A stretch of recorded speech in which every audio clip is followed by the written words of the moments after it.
how many maximum number of campaigns should be created for one product.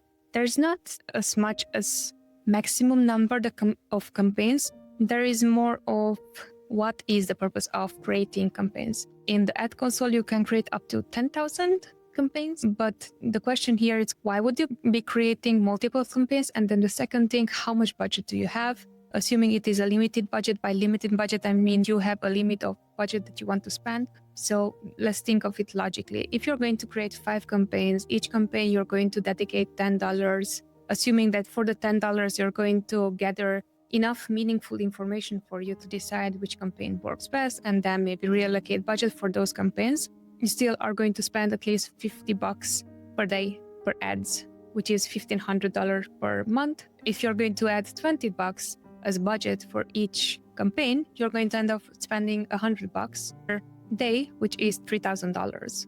There should not be necessarily multiple campaigns if there is no strategy behind. But if you are saying, hey, I want to create for these 5 keywords, 5 campaigns, it makes sense. Just creating multiple campaigns would not make sense.